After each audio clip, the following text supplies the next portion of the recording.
This is part 5 in a 16-part series of the building of a custom Mockingbird guitar by Cochise Guitars. And in this episode, we're going to work on the neck a little bit more. And as you can see, we finished polishing the frets in the last episode, and the fretboard's been conditioned. It looks great. Well, I'm going to ruin all that. As you can see here, you say, what the hell is wrong with this guy? I'm actually sanding the rosewood flat. Basically what I want to do, and I've been thinking about it while I was working on the neck, is I just think the color of the rosewood is a little too light for the paint job that we're going to be doing on the guitar, which is a black metallic iridescent paint job. So I'm taping off the binding of the neck to protect it. And what I'm going to do is I'm actually going to change the color of the rosewood. If this was a guitar that I was building from scratch, I would be using ebony to make the fretboard. Unfortunately, I have what I have to deal with.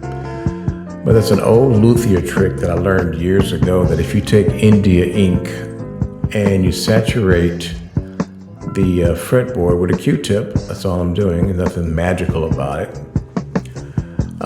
It'll absorb into the wood, the pores in the wood, and it'll darken the fretboard for you. So using this process, and it's a multi-step process. I'm gonna actually have to do this a few times, and I'll have to burnish it with steel wool in between the coats. But once I finish, I'll have a darker, richer looking fretboard. I think that will accommodate the paint job on the guitar a lot better. And I think my client will be a lot happier with the results of the color change. Also, even though we did repair the dent and the gouge that was in the fretboard when I first unpacked it, I just think that this takes it another step, and it definitely hides those repairs even more. So now we're going to have a consistently dark color to our fretboard. And what I'm doing here is I'm actually cutting the headstock to do just an arbitrary kind of design to give it a little bit more of a unique look. So we're going to take about an inch and a half off of one side, and we're just going to do like a little French curve up to the other side.